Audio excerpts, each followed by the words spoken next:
Friends, if you want to watch the 2013 super hit film Iron Man 3 in full HD, then first, make sure to like this video. And if you're visiting our channel for the first time, don't forget to subscribe so you never miss out on our movie deep dives. Today's video is all about Iron Man 3. Yes, the blockbuster Marvel movie that made waves around the world. In this video, we'll tell you exactly how and where you can officially watch Iron Man 3 in high definition. But that's not all. We'll also dive into the behind-the-scenes journey, covering everything from pre-production and post-production to the film's budget, box office performance, and filming locations. You'll get a complete and detailed review of the movie, including a full explanation of the story, key plot points, and major twists. We'll also discuss the cast, their performances, and why their roles made such a strong impact. Plus, we'll explore the work done by the music and technical departments, which played a huge part in bringing the film to life. So this video is going to be both informative and entertaining, something you definitely don't want to miss. Be sure to watch until the end, and if you haven't already, hit that like button and subscribe to our channel right now. Let's get started. The video. Iron Man 3 is a 2013 American superhero film based on the Marvel Comics character Iron Man, produced by Marvel Studios and distributed by Walt Disney Studios Motion Pictures. It is the sequel to Iron Man 2008 and Iron Man 2 2010 and the seventh film in the Marvel Cinematic Universe MCU. The film was directed by Shane Black from a screenplay he co-wrote with Drew Pearce and stars Robert Downey Jr. as Tony Stark/Iron Man alongside Gwyneth Paltrow, Don Cheadle, Guy Pearce, Rebecca Hall, Stephanie Shostak, James Badale, William Sadler, Miguel Ferrer, Jon Favreau, and Ben Kingsley. In the film, Stark grapples with the consequences of the events of the Avengers 2012 during a national terrorism campaign on the United States led by the mysterious Mandarin. After the release of Iron Man 2 in May 2010, director Jon Favreau chose not to return for a third film. Black was hired to write and direct the sequel in February 2011, working with Pearce to make the script more character-centric, focus on thriller elements, and use concepts from Warren Ellis's extremist comic book story arc. The film's supporting cast, including Kingsley, Pearce, and Hall, were brought on throughout April and May 2012. Filming took place from May 23 to December 17, 2012, primarily at UI/Screen Gem Studios in Wilmington, North Carolina. Additional filming took place around North Carolina as well as in Florida, Los Angeles, and China. Extended version of the film specifically for Chinese audiences was created. 17 companies provided the film's visual effects. Iron Man 3 premiered at the Grand Rex in Paris on April 14, 2013 and was released in the United States on May 3 as the first film in Phase 2 of the MCU. It received positive reviews from critics with praise for its action sequences, Black's direction, and Downey's performance. Though there was criticism for the portrayal of the Mandarin.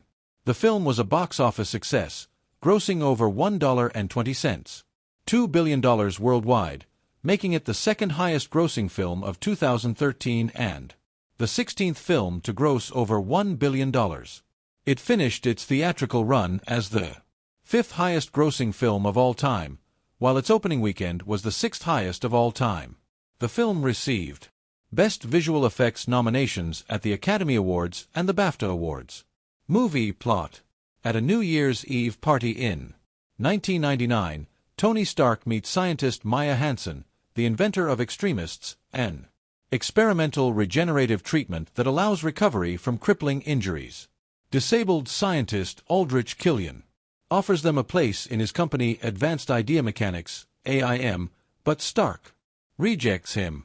13 years later, Stark is suffering from post-traumatic stress disorder and has frequent panic attacks. Due to his experiences during the alien invasion of New York that he has built dozens of new Iron Man suits to cope with his insomnia, creating friction with his girlfriend, Pepper Potts. Meanwhile, a string of bombings is claimed by a terrorist known as the Mandarin. Stark's security chief, Happy Hogan, is badly injured in one such attack and is put into a coma, prompting Stark to issue a televised threat to the Mandarin, revealing his home address in the process. The Mandarin sends gunship helicopters to destroy Stark's home. Hansen, who came to warn Stark, survives the attack with Potts. Stark escapes in an experimental new Iron Man suit, which is artificial intelligence JRVIS pilots, to rural Tennessee following a flight plan from Stark's investigation into the Mandarin. Stark's new armor is not fully functional and lacks sufficient power to return to Malibu, leading the world to believe that he died. With the help of Harley Kinnear, a local boy, Stark investigates the remains of a local explosion bearing the hallmarks of a Mandarin attack. However, it occurred years before any known attack by a terrorist. He discovers the bombings were triggered by soldiers subjected to extremists whose bodies explosively rejected the treatment and were falsely attributed by AIM as a terrorist plot to cover up extremist flaws. Stark witnesses extremists firsthand when Mandarin agents Savon and Brandt attack him. Stark kills Brandt and incapacitates Savon in the plane. Meanwhile, Killian resurfaces and kidnaps Potts with assistance from Hansen. American intelligence agencies continue to search for the Mandarin with James Rhodes, the former War Machine, now rebranded as the Iron Patriot, lured into a trap to steal his armor. Tracing the Mandarin to Miami, Stark infiltrates his headquarters using improvised weapons. Inside, he discovers the Mandarin is an English actor named Trevor Slattery who is oblivious to the actions carried out in his image. Killian then captures Stark. He reveals he has subjected Potts to extremists in the hope Stark will help fix extremist flaws while trying to save her. When Hansen betrays Killian by threatening to jeopardize his operations, Killian kills her. Stark escapes and reunites with Rhodes, discovering that Killian intends to attack President Ellis aboard Air Force One using the Iron Patriot armor, controlled by Cian. Stark kills Savon, saving the passengers and crew, but cannot stop Killian from abducting Ellis at an impounded damaged oil tanker. Killian intends to kill Ellis on live television so that the vice president would then become a puppet leader following Killian's orders in exchange for extremist curing his young daughter's disability. Stark and Rhodes infiltrate the platform aided by the Iron Man suits remotely controlled by JRVIS. Rhodes secures the president and takes him to safety while Stark discovers Potts has survived the extremist procedure. Before he can save her, a rig collapses around them, and she falls to the platform to her apparent death. Stark fights Killian, but finds himself cornered. Killian, who appropriated Hansen's extremist research as a cure for his own disability and expanded the program to include injured war veterans, reveals he is the real Mandarin behind Slattery's cover. Potts, whose extremist powers allowed her to survive the fall, kills Killian to save Stark. As a gesture of his devotion to Potts, Stark orders Jervis to destroy all the Iron Man suits. The Vice President and Slattery are arrested and Happy awakens from his coma. With Stark's help, Potts's extremist effects are stabilized. Stark promises to scale back his life as Iron Man, undergoing surgery to remove the shrapnel near his heart and throwing his obsolete chest arc reactor into the sea. He muses that even without the technology, he will always be Iron Man, an Avenger and a self-described genius, billionaire, playboy, and philanthropist with mechanical suits of armor of his own invention. Stark now struggles to come to terms with his near-death experience in the Avengers 2012. Suffering from anxiety attacks. On making a third Iron Man film, Downey said, "My sense of it is that we need to leave it all on the field, whatever that means in the end. You can pick several different points of departure for that." On following up the Avengers, Downey said they tried to be practical in a post-Avengers world. What are his challenges now? What are some limitations that might be placed on him? And what sort of threat would have him, as usual, ignore those limitations? Screenwriter Drew Pearce compared Tony to an American James Bond for both being heroes with a sense of danger to them and unpredictable, even if Stark was a free agent instead of an authority figure like Bond. He also likened Tony to the protagonists of 1970s films such as The French Connection 1971, where the idiosyncrasies of the heroes is what made them exciting. Gwyneth Paltrow as Pepper Potts. Stark's girlfriend, longtime associate, and the current CEO of Stark Industries. Paltrow says of her character's relationship to Tony, she still adores Tony, but she absolutely gets fed up with him. He gets caught in a feedback loop. Kevin Feige commented on Pepper's role in the film. The love triangle in this movie is really between Tony, Pepper, and the suits. Tony Pepper, and his obsession with those suits and the obsession with technology. Feige also stated the film uses the character to play with the damsel in distress trope and posits the question, is Pepper in danger or is Pepper the savior? Don Cheadle as James Rudy Rhodes / Iron Patriot, Stark's best friend and the liaison between Stark Industries and the U.S. Air Force in the Department of Acquisitions. Rhodes operates the redesigned / upgraded War Machine armor, taking on an American flag-inspired color scheme similar to the Iron Patriot armor from the comics. Feige of Rhodes and the armor. The notion in the movie is that a red, white, and blue suit is a bold statement, and it's meant to be. With Rhodey, he's very much the foil to Tony's eccentricities, and in this one you get to see this and be reminded of the trust and friendship between them in that great Shane Black buddy cop fashion. In the film, the president asks Rhodey to take up the moniker Iron Patriot and on the red, white, and blue suit in order to be the government's American hero in response to the events in The Avengers. Guy Pearce as Aldrich Killian, the creator of the extremist virus and the founder and owner of the science and development organization Advanced Idea Mechanics, who adopts the mantle of the Mandarin as his own. Killian develops Extremist to cure his own debilitating disability. In addition to his regenerative healing qualities, he has superhuman strength and the ability to generate extreme heat.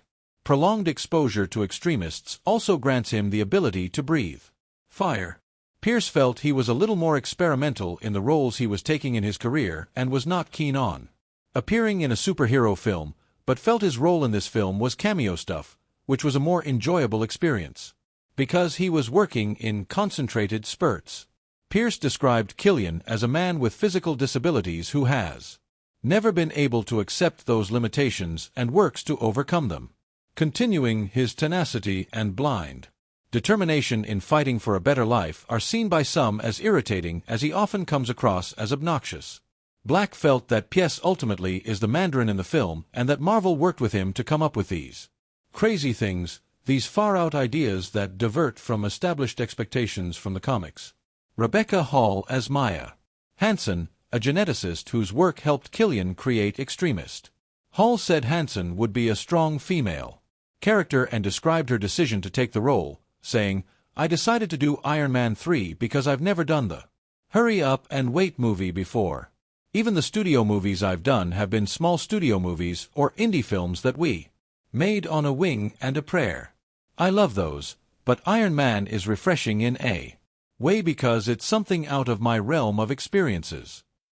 Hall confirmed her character's role was greatly reduced in the final film, saying, "I signed on to do something that was a substantial role. She wasn't entirely the villain. There have been several phases of this, but I signed on to do something very different to what I ended up doing." Stephanie Shostak as Ellen Brandt, a war veteran who becomes an assassin after her exposure to extremists. Describing Brandt, Shostak says, was a second chance at life.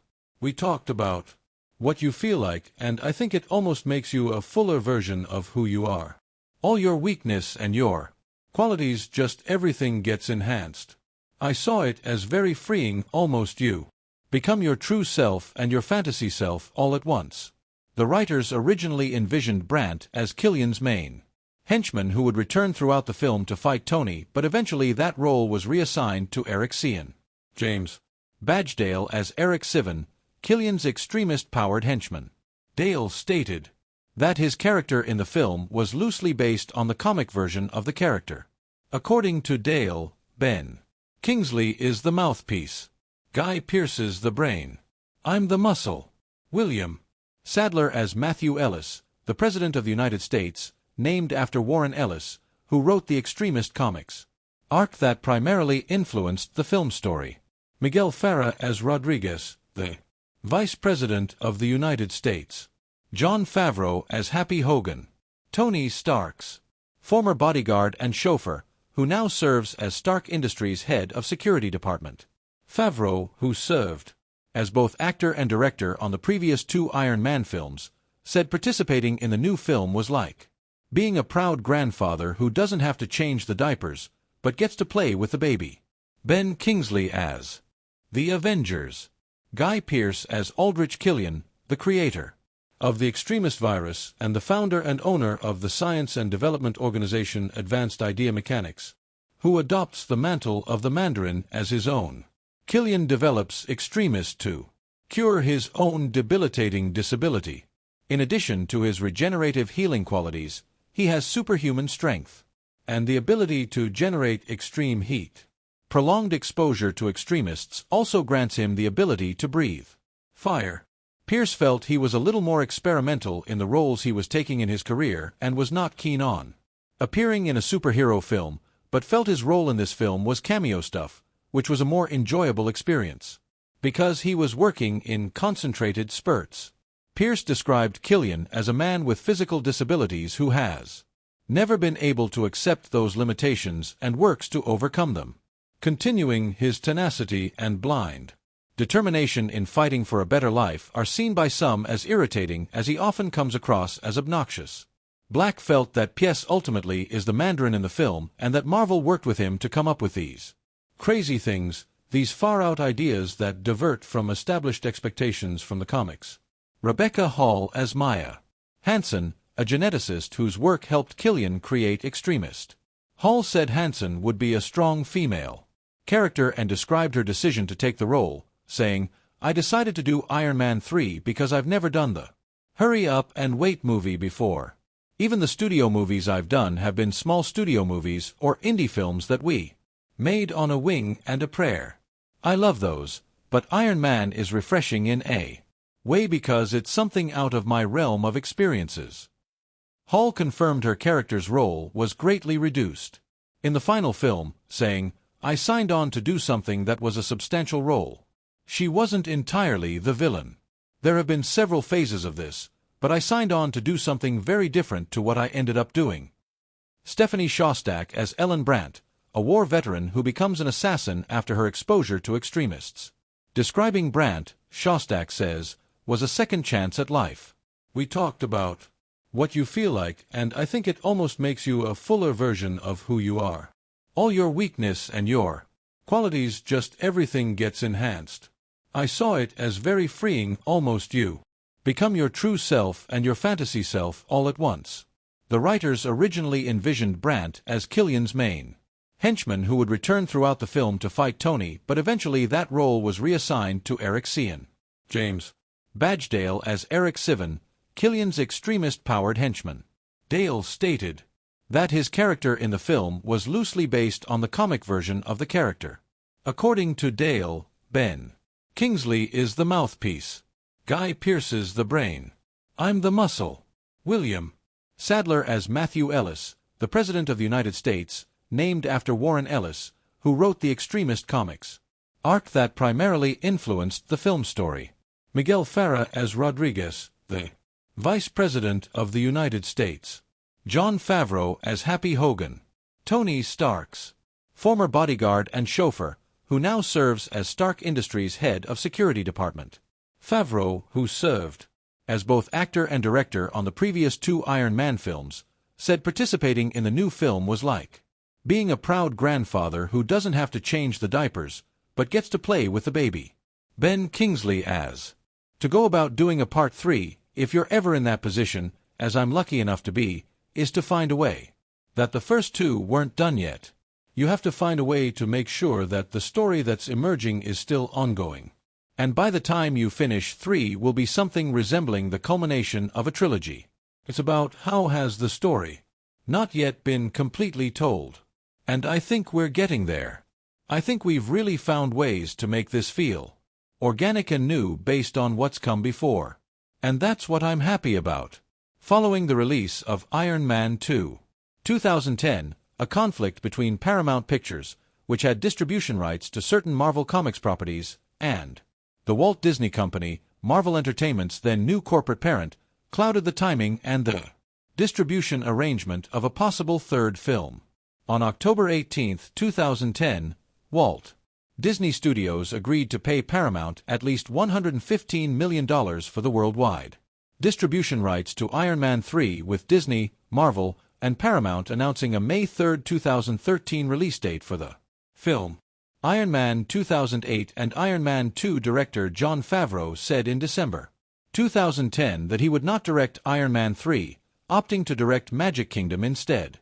He remained an executive producer of director Joss Whedon's crossover film The Avengers 2012 and also served as an executive producer of Iron Man 3.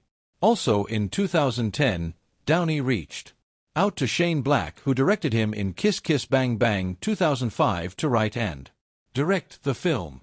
In February 2011, Black entered final negotiations to join the project, and in March, it was announced that Drew Pearce, who Marvel had originally hired for a runaway script, would work with Black on the script down. He said, "Bringing in Shane Black to write and direct Iron Man 3 to me is basically the only transition from Favreau to a next thing that Favreau and the audience and Marvel and I could ever actually sign off on." Black was initially hesitant to work with Pearce on the film, preferring to work with a writing partner of his own. But after a week of discussing the film and getting to know one another, agreed to write the film with Pearce. Release. Iron Man 3 was distributed worldwide by Walt Disney Studios Motion Pictures, with the exception of China, where it was released by DMG Entertainment, and Germany and Austria, where it was released by Telmunchen Group. The Chinese version of the film offers specially prepared bonus footage made exclusively for the Chinese audience. This version features a 4-minute longer cut of the film, featuring product placement for various Chinese products, as well as an extended scene of Dr. Wu preparing to operate on Stark with his unnamed assistant, played by Fan Bingbing. The film was titled on screen as Iron Man 3. The film's premiere happened at the Grand Rex in Paris on April 14, 2013, with Robert Downey Jr. and Gwyneth Paltrow in attendance, while the UK premiere of the film was originally set for April 17. The funeral of former British Prime Minister Margaret Thatcher, taking place in that date, made the event be pushed to the following day. Downey, Ben Kingsley, and Rebecca Hall were present for the advanced screening at London's Odeon Leicester Square. The El Capitan Theatre in Hollywood, Los Angeles, hosted the United States premiere of Iron Man 3 on April 24. The film opened in 46 countries through April 2024, with United States release on 4,253 screens happening 1 week later. Regal Cinemas, AMC Theaters, and Carmick Cinemas put pre-sale tickets on hold 2 weeks before the U.S. premiere. The cinemas were in a contract dispute with Disney, who wished to receive more of the ticket sale profit than they currently did, largely based on the projected premiere weekend intake Iron Man 3 was expected to have. Carmick was the first to come to terms with Disney. It was later reported that Cineark Theaters had also stopped selling pre-sale tickets, and Regal Cinemas had removed all marketing material for the film from its locations. On April 25, 2013, Regal, AMC, and Disney ended their dispute, which allowed Regal and AMC to proceed with selling pre-sale tickets again. IMAX screenings began on April 25, 2013 internationally, and May 3. In the United States, the film was shown in the 4DX format, featuring strobe lights, tilting seats, blowing wind, and fog and odor effects in selected countries that in Japan. The technology opened its first room at the Corona World Theater in Nagoya, Japan, with the release of the film. Iron Man 3 was the first film released in Phase 2 of the MCU home media. Iron Man 3 was released by Walt Disney Studios Home Entertainment in digital download form on September 3, 2013. This was followed by the film's release on Blu-ray, 3D Blu-ray, DVD, digital copy, and on demand on September 24, 2013. The home video release includes a Marvel one-shot short film titled Agent Carter, starring Haley Atwell as Peggy Carter from Captain America, the First Avenger. It debuted at top the DVD and Blu-ray charts in the United States, and second in the rental charts behind World War Z. Iron Man 3 has earned more than $82 million in home media sales in the US. The film was also collected in a 13-disc box set titled Marvel Cinematic Universe. Phase 2 collection, which includes all of the Phase 2 films in the Marvel Cinematic Universe. It was released on December 8, 2015. Iron Man 3 Movie Review. The first Iron Man might be in competition with The Dark Knight. My favorite comic book superhero movie ever. It just seemed like the perfect mix of action, humor, visuals, great pacing, act progression, excellent casting, and script work for the character of Tony Stark. Iron Man 2, while far from unwatchable, fell well short of expectations. There was laziness about that production in terms of plot and characterization, a malaise that was absent when Joss Whedon temporarily took over the reins of the Stark story for the Avengers. Redone elements, some concerning one-upmanship in terms of visual effects, a poor choice of villain. So, here's the third installment. I'm happy to say that I enjoyed Iron Man 3 overall, but I'm happy to report that the cracks in the saga of Tony Stark that began with Iron Man 2 have only gotten whiter. This is a decent comic book superhero movie, but fails to match the heights of its original predecessor or even some of the other movies in the more recent Marvel Cinematic Universe. Tony Stark, Robert Downey Jr., suffering from anxiety attacks after the events of the Avengers, has to face a dual threat in the form of the Mandarin, Ben Kingsley, a Middle Eastern terrorist modeled closely after Osama bin Laden in this incarnation, and Aldrich Killian, Guy Pearce, the creator of Extremists, a biological formula that grants incredible healing ability and other powers, but has the small flaw of causing some of its users to become human bombs. Dealing with his own limitations and his fractious relationships with Pepper Potts, Gwyneth Paltrow, and Cody Rhodes, Don Cheadle, Stark flies back into action as the titular Iron Man. It's an enjoyable story, a decent adaptation of the extremist arc, cutting and chopping where necessary to take the best parts of that plotline while ignoring some of the more ridiculous elements. New director Shane Black has chosen to make this probably the most personal tale about Stark, with him actually narrating the story in a new departure from the previous movies. The underlying subplot of his anxiety attacks over the Battle of New York in his last outing is the kind of tale you will have rarely seen in any previous superhero film and adds a sense of vulnerability to the character that helps ground him from the usual brash, arrogant swagger we have come to expect. Stark has to face many threats and problems in the course of this movie, and I think that the plot does a decent job of balancing them all out and giving each its sufficient time to be a coherent subplot. I liked how Tony simply tries to ignore or suppress his psychological problems and focus on protecting Pepper from threats, that these threats may never have even come near him, but for his actions seems to fly over his head. But I think that actually matches how the character has evolved. Away from any criticisms I might make, the Iron Man films at least have a coherent and logical journey for Stark to take as he struggles to change his inherent nature. He makes many mistakes along the way and has to deal with some unexpected and uncomfortable issues, but he's trying, and you really get that sense from Iron Man 3 of a man who is dedicated to changing his nature despite his propensity for messing up. Black goes in some interesting directions with a lot of characters. His Mandarin is clearly modeled, as previously stated, on OBL and other Islamic fundamentalists who make a habit of looking rather scary and threatening on television without actually being a tangible threat. The twist with the Mandarin is the kind of thing that will divide opinion.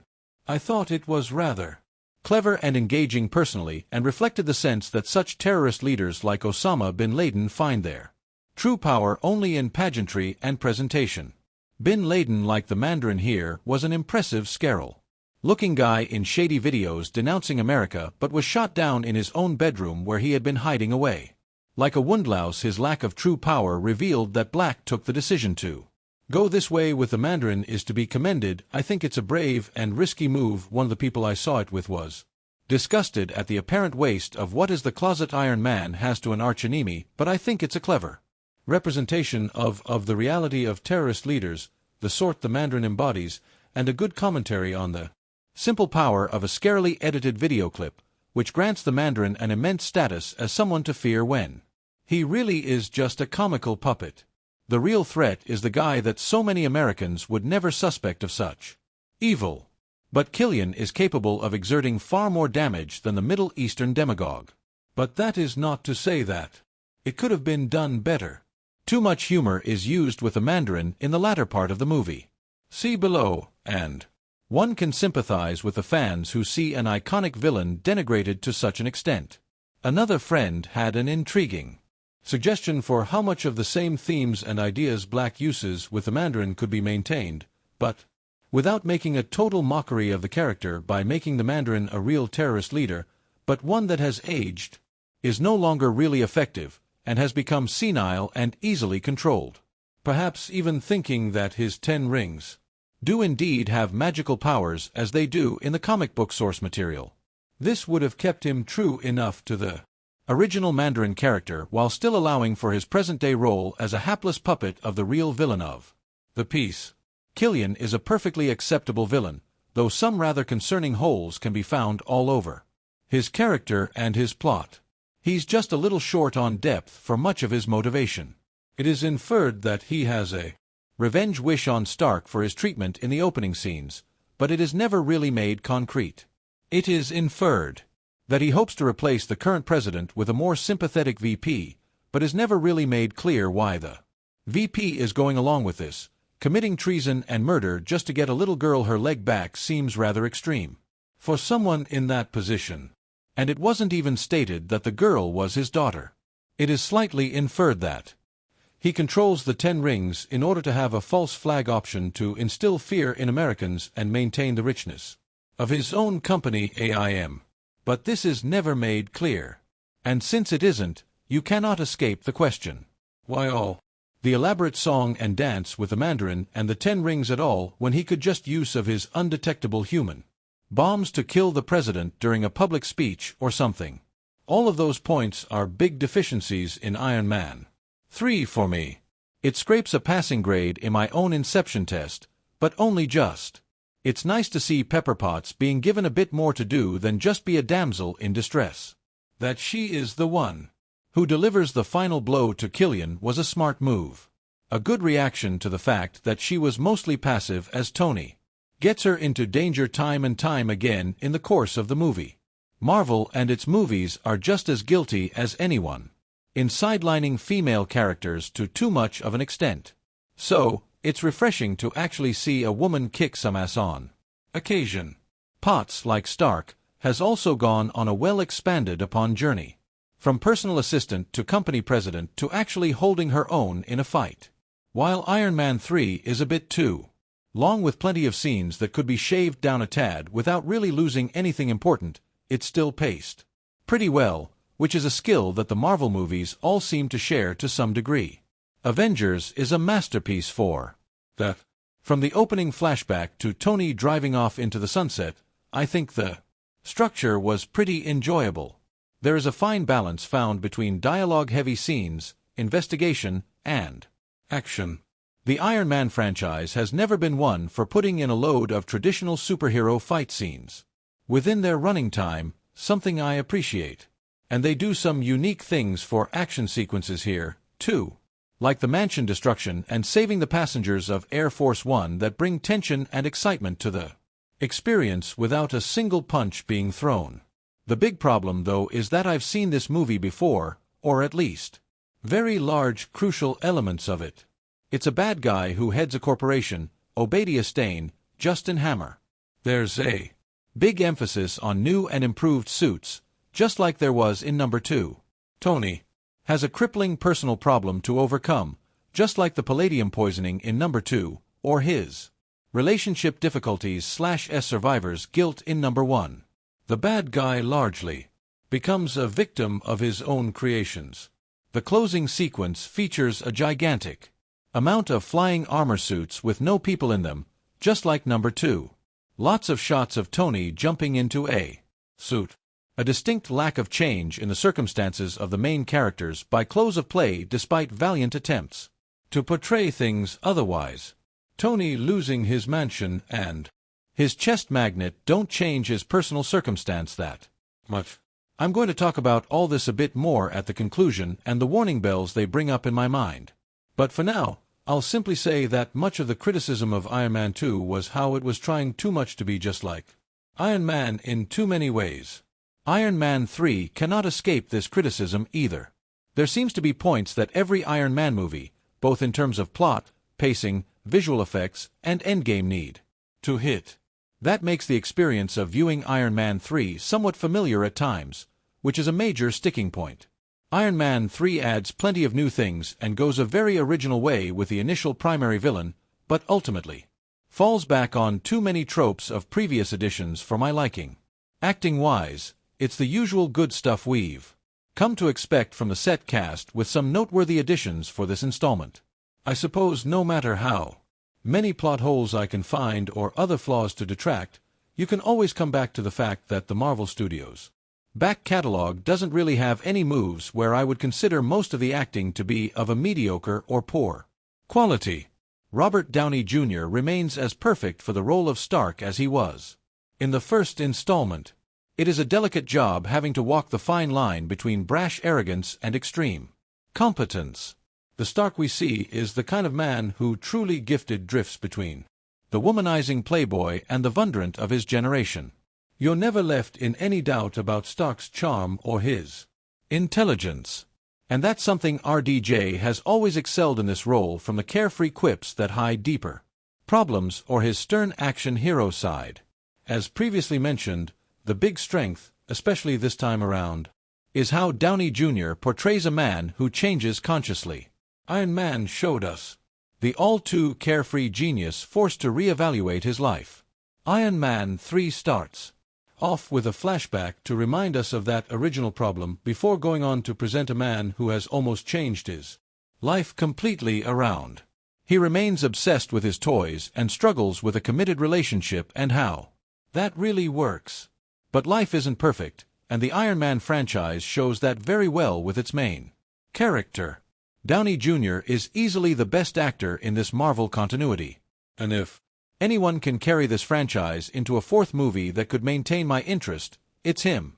Paltrow is an actress I've generally liked in the stuff I've seen her in, even Glee.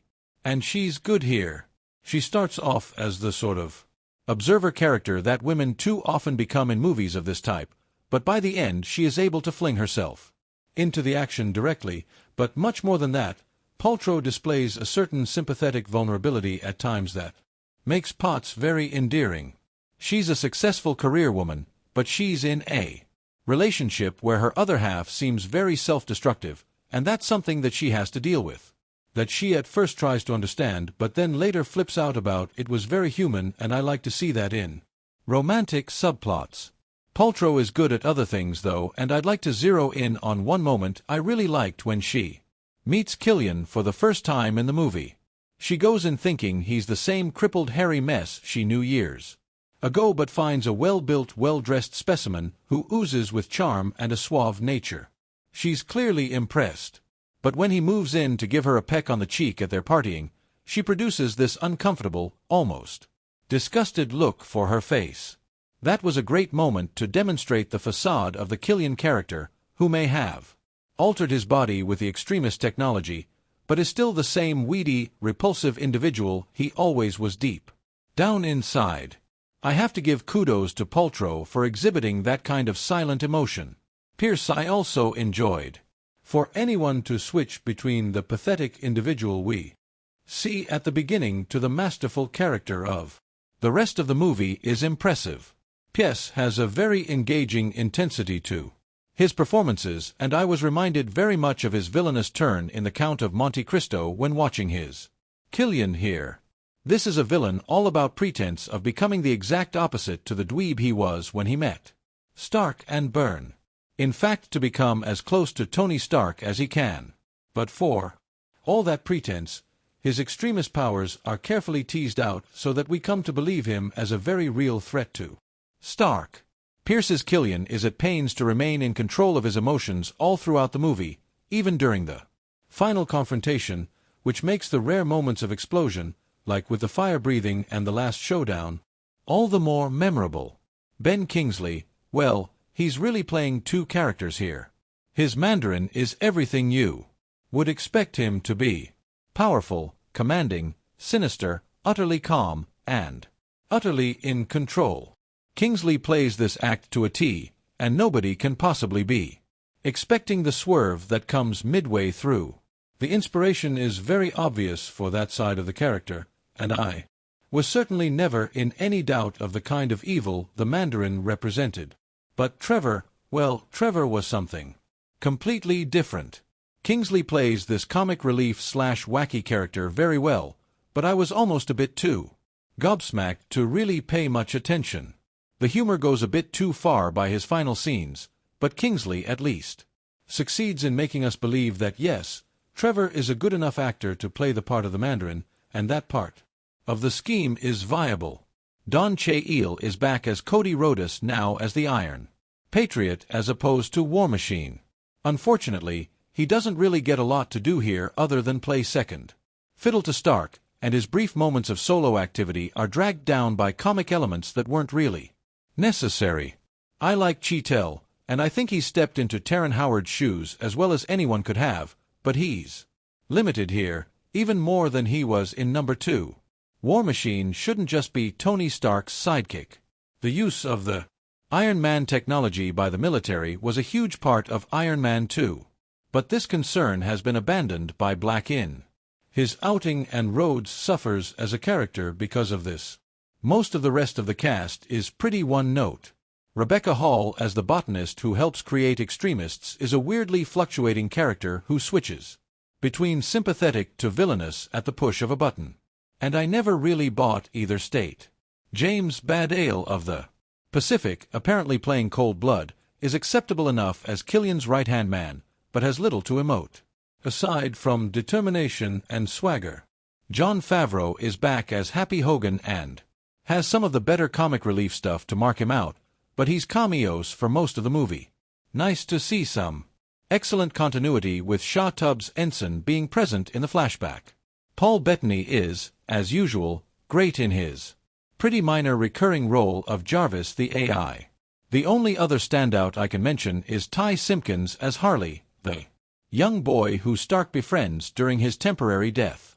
The classic sidekick model is inverted a little bit, and some excellent dialogue really makes his relationship with Stark a real delight to behold. Harley enters the story at a time when Stark is at his lowest and needs to reconnect with some basic humanity. But this is Tony Stark. He does it in as sarcastic and uncompromising a fashion as possible, recognizing the problems in Harley's life he can help with and getting snappy when the kid does things he doesn't like. Harley's help gets Stark through a tough fight and calls back to his own father issues that were such a big part of Iron Man 2. But the father figure angle is brilliantly rejected by Stark by the end of their interaction is a scene that, while very humorous and enjoyable, also served a serious purpose to demonstrate just how well the Stark recovery was going. Visually, it's another treat from the Marvel production team. They've long since perfected the seamless blend of CGI with reality when it comes to the Iron Man suit, so that all comes off pretty well, and you never really notice that the metal suit doesn't belong in the environment. There is a very large amount of overkill with the suits, though nearly 42 in this edition, I believe, which is just part and parcel of the way superhero movies work. There always has to be escalation and expansion. Iron Man 2 suffered from this, but Iron Man 3 takes it into crazy territory altogether.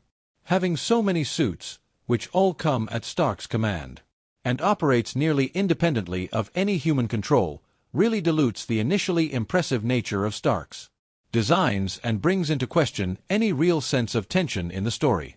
If Tony's weakness is that he's just an ordinary guy, creating a place where he's never more than a few seconds away from a suit destroys the illusion somewhat. Iron Man 3 does its best to create a story where the suit's absence from play is a believable thing, but stretches the boundaries eventually. Also, if you liked that bit in Avengers where the Iron Man suit formed around an Ocean Stark, you'll love this movie because it seems to happen every 90 seconds. Stark's decision to destroy all of his suits at the end is an odd one, supposed to be the climax of his personal arc and a commitment to Pepper. And it does produce this stunning fireworks display in the sky.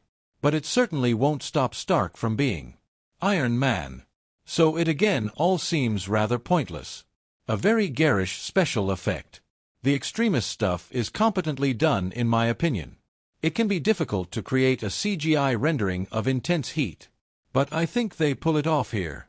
Even when they go into some far-out territory with the Killian character breathing fire, by the end of the movie, it's all getting rather familiar, of course, and Iron Man 3 suffers from a continuing sense of monotony in its villains. The healing factor doesn't look quite as impressive by the end as it does in the Chinese theater bombing scene. I also note that the nature of extremist is not something that Tony Stark ever has to apply his genius to solving. He just has to shoot them more.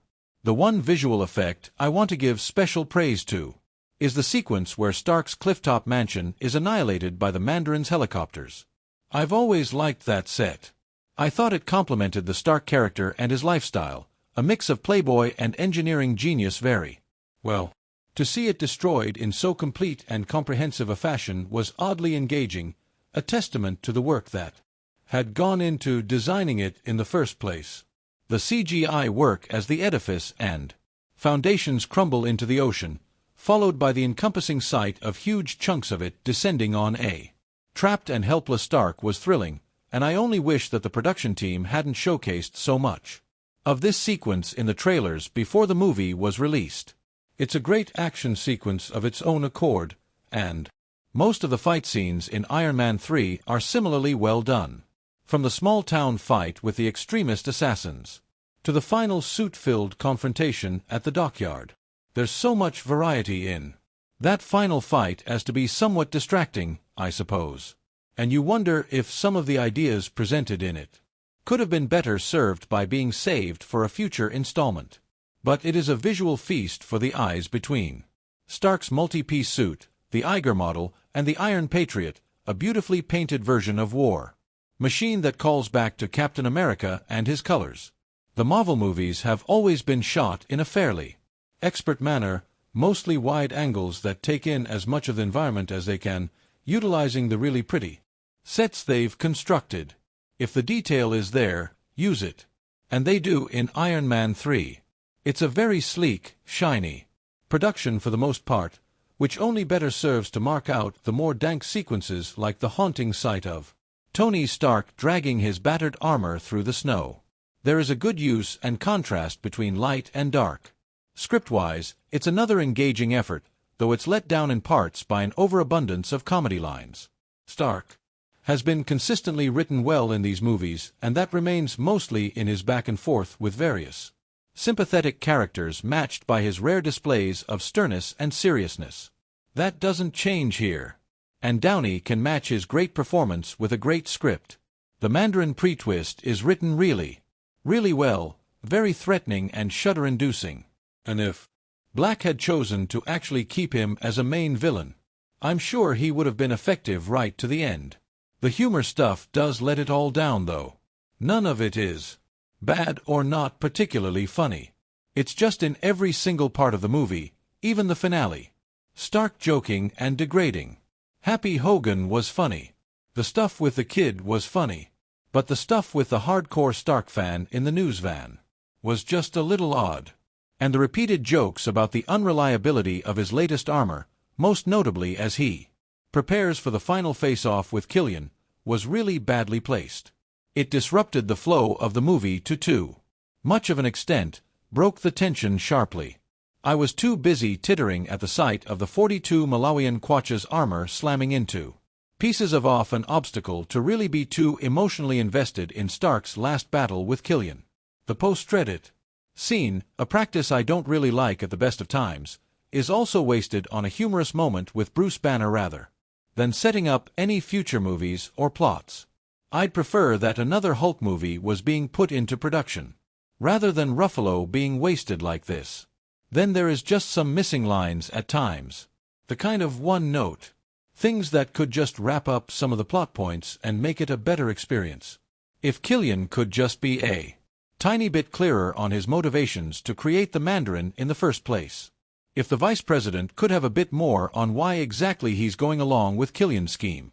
If Tony could just mention why he never removed the shrapnel from his chest before now, considering that keeping it in place was poisoning him in number 2.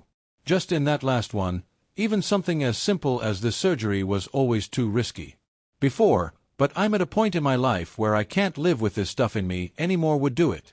I suppose I can be accused of wanting things spelled out for me, but in this instance, it directly contradicts a pretty vital plot element of the second movie. Some good work has gone on with the soundtrack, which has been altered slightly from the previous electric sound. A decent main theme is introduced that is memorable enough, while much of the rest of the soundtrack has a distinctly 80s feel to it, such as in the credit sequence montage, which seemed like the sort of fast-paced music/random clips that would be more at home on the opening of Hawaii 5-0 or the like. I actually sort of liked the use of Eiffel 65's Blue in the opening flashback. I thought it added a good sense of nostalgia and misery to some of the proceedings. Let's talk themes. As previously stated, I think the main one is the internal change and redemption of the Tony Stark character, carrying through all 3 Iron Man films as he tries to become the opposite of the man he used to be. We start with a look at the womanizing, heavy-drinking Stark before his capture in Afghanistan. We end with a more responsible, loving, and likable man, willing to make great sacrifices for a loved one. Perhaps an equally important theme is something Stark mentions in his opening narration, which resonates for the rest of the film. We make our own demons. Perhaps a shout-out to the demon in a bottle story. This concept can be seen in things like the Mandarin, the terrorist archetype that American has no problem buying into and imbuing with so much power and threat, which turns out to be the creation of another man. The man, Killian, has created his own demon inside of himself with the extremist technology that leaves him a hideous, burned wreck by the film's conclusion. Tony is having anxiety attacks over New York and finding himself unwilling to actually deal with this problem. He puts Potts on a pedestal as something that has to be protected, never realizing that he has invented a problem he doesn't have to. The Maya character allows Killian to go beyond the red line of moral study, and her repentance comes far too late. This ties into the other big theme I noticed, which is pageantry and showmanship. It seems most obviously in the Mandarin's terror videos, which Black makes sure to show us up close. I especially liked the UN peacekeeper helmets riddled with bullets and burning ends. Killian plans to assassinate the president in the most spectacular way possible in order to leave the greatest mark. In fact, the whole Killian character is a deception based on pageantry. The pageantry of a suave corporate head hiding the meek, angry individual underneath. There's also the undercurrent theme of revenge, albeit a repressed sort. Killian carries a grudge against Stark. The kind of grudge that is disguised with nonchalantness early on and then a dismissive attitude towards the end. No one will buy Killian declarations that he's happy Stark treated him abysmally back in Burn even if he Killian does. Stark swears revenge on the Mandarin, but he can't take it on the caricature that is Trevor, so it carries it on to Killian. At least Stark's motivation is based on the threat to his friends and loved ones and not based on personal arrondissement like Killian's. Lastly, I would say that I saw a little bit of a no man is an island theme at times. This is a pretty predictable one for any superhero movie to follow, but I think Iron Man 3 carries it off. Tony Stark tries to act like a lone wolf in his mission to take down the Mandarin and later Killian, but he gets help everywhere he goes. From Potts, from Harley, from Rhodes, and from his mini-army of suits. In the end, Stark rejects the materialistic obsession that saw him create his metal men obsessively and in solitude and focus on the actual people in his life. Killian, on the other hand, faces his end alone, his army of duped veterans, disposed of and with little chance of ever returning to anything resembling a normal life. The message is pretty clear about the rewards that come with placing yourself on the light side of the moral spectrum. We've seen 3 Iron Man movies, all of them containing similar elements, and neither sequel has really told a drastically different story or taken things in a very different direction. You could argue that the conclusion of number 3 leaves the possibilities open for them to do some very different things with Stark in future, but I'm not convinced. The track record on that score is lousy, and I fear that a standard formula of more suits and more humor will result in the wholesale destruction of Iron Man suits at the end of this installment, to be rowed back on pretty quickly. Marvel was, in this ambitious quest to create such a large-scale universe of integrated continuities, going to reach a point of diminishing returns eventually. Only a handful of superhero franchises have reached beyond 3 movies: Superman 6, with Supergirl, the Burton/Schumacher Batman 4, and technically speaking, the X-Men franchise, including upcoming movie 7, though split into different threads at this point. Of those, only X-Men could remotely claim to still be making critically successful movies past number 3. It is an all-too-common problem that a nosedive in quality begins around a third installment of anything, and superheroes are no exception to that general rule. I mean, what villains, good ones, are left for Iron Man to actually take on? Iron Mare, Justin Hammer, Whiplash, Crimson Dynamo, Sort of Extremist, and now the Mandarin have all been used up. And in the case of the Mandarin, used up in a fashion that made them somewhat throwaway. Still liked it. But I understand why some people wouldn't. What good storylines are left after Demon in a Bottle, which Marvel simply won't go near, or Armor Wars, another metal-suited villains? Hera as Iron Man 3 came to a conclusion and Stark began to sort out his life in various ways. I thought for a minute that we were going to see Stark follow his comics counterpart and become the director of S.H.I.E.L.D. or something, leaving his role as Iron Man to the side. That would have been an interesting place to go and would tie into another suggestion of mine. Stop making Iron Man movies. Limit Tony to appearances in future Avenger films as a sort of leader character and reject the inevitable critical failure that subsequent Iron Man movies are sure to bring. Robert Downey Jr. isn't getting any younger. They've left the Stark character in a good place. There is a bit of a sense of closure from this series of movies. I'm fairly sure Marvel won't take me up on that, but if they want Iron Man to remain a character unblemished by a failure in a way that Superman, Batman, and Spider-Man cannot claim to be, they'd think about it. Instead, Tony just drives off into the sunset and is fairly likely to be back in the suit facing someone in a few years' time. Just don't think there are many interesting places left to take Tony Stark at this point, unless they decide to end his journey here. His best villains are dealt with. The overkill has reached the tipping point, and we keep seeing the same things over and over again. I'll still give Iron Man 3 a good mark on its own merits. It's only when viewed in conjunction with its predecessors and the other Marvel movies that you begin to see deeper problems. It also has some significant plot holes, CGI overkill, and some script issues. But it's also got Robert Downey Jr. as Tony Stark. Great CGI overall, good performances, and some good dialogue. Iron Man is still a great concept with a lot of possibilities if the Marvel team make good use of the opportunities they have. It's recommended, but I'm not sure. I'll recommend the next one. Other information about this film. Shane Black, who made his bones writing Lethal Weapon, The Last Boy Scout, and other crash and burn action films, was the perfect person to take on Iron Man 3. And not just because he worked with the franchise's star Robert Downey Jr. on 2005's Kiss Kiss, Bang Bang. The new film's not great, but it's consistently evolving because the tonal shifts are so abrupt.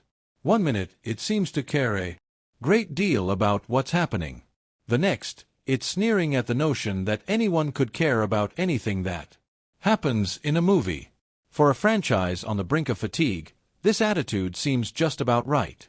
Especially considering that all of the Iron Man movies are more self-aware comedies than dramas with overlapping, often improvised-sounding dialogue and winks at the audience, which suggests that the filmmakers are fans of Bob Hope and Bing Crosby's Affable Road series.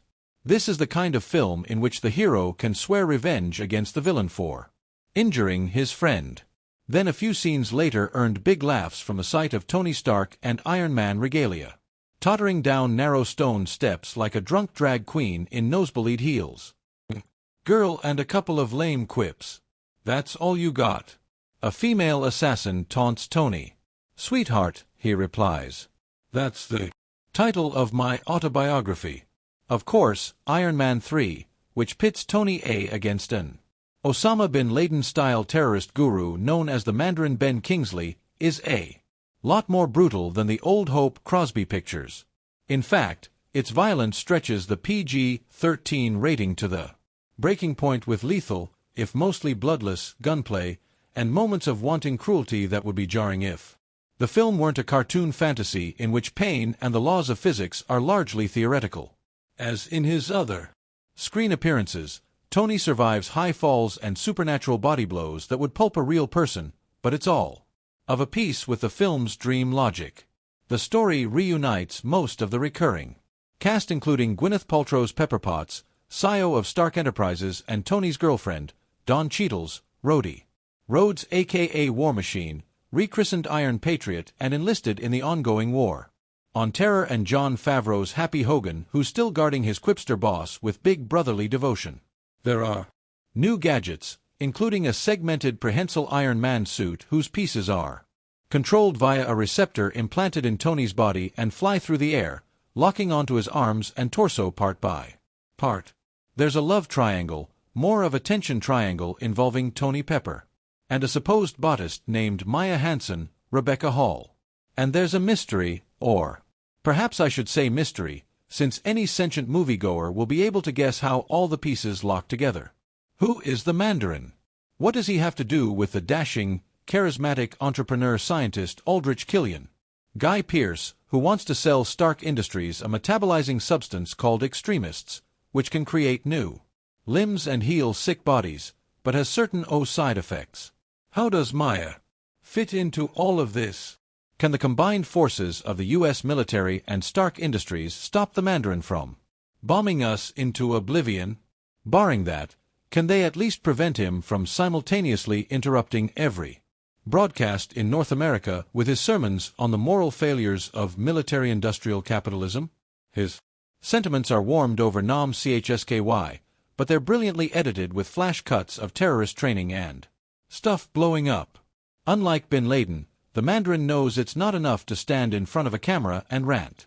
The images need to sizzle, baby. Tony's adversaries are visually fresh. Even though, with two notable exceptions, Black and his co-writer Drew Pearce haven't given them characters to play. They pass as regular people, but can morph and reform like the T-1000 in Terminator 2. Their core substance looks more like molten lava than molten steel, and their eyes glow a hellish crimson. During a fight with former Army Colonel turned Mandarin henchman Eric Seven, James Baddale, chewing gum a lot, Tony mocks the bald, reed assassin by calling him Westworld. Downey is as anti-sentimental and hilarious as ever. He's basically young Bob Hope with biceps, but from certain angles, he looks like a pumped-up Kevin Smith. And I found this distracting and eerie. As his best pal and partner in biomechanical heroics, Cheetel has an easygoing authority and matches Downey quip for quip and gunshot for gunshot. Like last time, he could carry his own comic book picture easily, but if it were as inconsequential as most Marvel projects, I'm not convinced that would be a great use of his talents. Paltrow is tough and endearing when she's on screen, which isn't often enough. As the Osama bin Laden villain, the Mandarin, Ben Kingsley steals the movie, and I wish I could say precisely how without spoiling a wonderful surprise. Guy Pearce's torso, showcased shirtless in a fight scene, steals the movie right back. He must have spent 6 hours a day at the gym for months to look that ripped. You could grate lettuce on his abs. The compositions and editing are industry standard, mostly loose and chaotic. And if you see the movie in 3D, actually post-converted 3D, you might have trouble telling exactly what's going on during the darker scenes, because the glasses dim the image so much. A couple of days after seeing the film, I can't recall a single beautiful or even memorable shot. Though, There's a skydiving action sequence 2/3 of the way through that's one of the greatest airborne set pieces in movie history. Given the amiable GOP that surrounds it, I can't imagine how it found its way into the movie. Though most of the action isn't so much directed as covered, and its themes are articulated with about as much care. Iron Man 3 builds on the first film's political cynicism by suggesting that politicians and arms dealers dream up foreign policy crises to consolidate power and make money. But it doesn't develop this notion in detail because if it did, the audience would tune out. As in most comic book blockbusters, both the heroism and villain are personal. Good apples versus bad apples. And the story's latent pacifism is eclipsed by the joy that Black takes in blowing things up and gunning people down. Hollywood alpha male sleeves was an undercurrent in the first two films, manifesting itself through hot cars, glittering parties, and strip club-style booty shaking. Iron Man 3 puts those same tendencies in the spotlight. Black's grinning machismo is a bro steroid making creative muscles that were already well-defined balloon to grotesque proportions. This movie is the entourage fantasy of Iron Man whenever a character barges into another character's bedroom. You're faintly surprised when there are only two people in the bed. One major character has a serious drug habit and the bad guy's relationship with extremists has overtones of addiction as well. Tony and Rhodey dominate the action and own the story.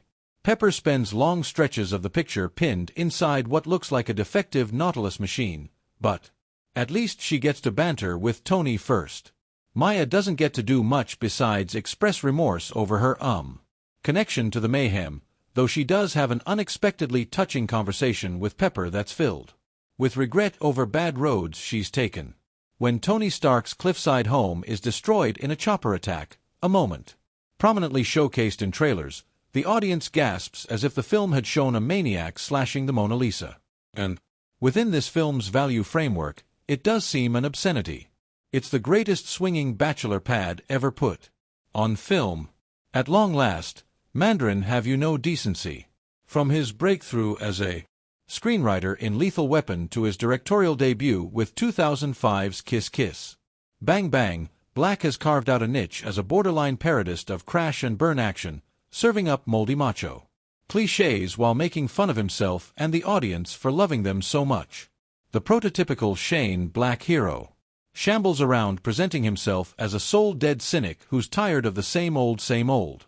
But within an hour or so, he's rescuing people, swearing vengeance against evildoers and sailing through the air unloading handguns.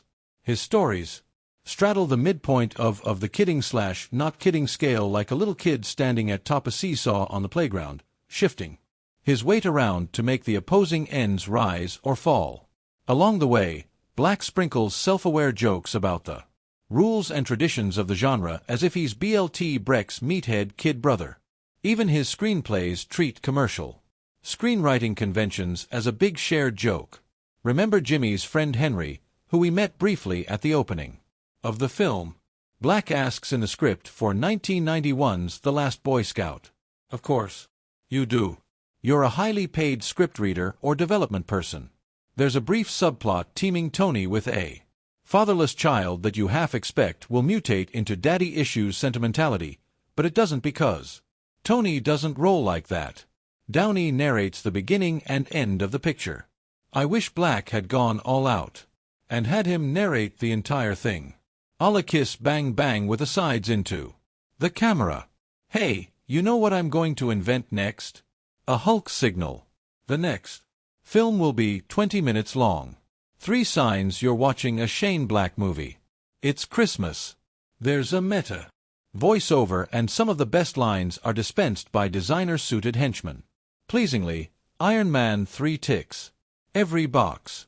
Just as Joss Whedon pepped up Avengers Assemble with his unique brand of jocosity here, despite the sci-fi trimmings and Goliath budget, it feels like Black's been given carte blanche by Marvel to do his thing. The result is a swinging caper with wit, balls, heart, and exploding baubles. It's Kiss Kiss, Bang Bang with a lot of extra bang, and by some distance,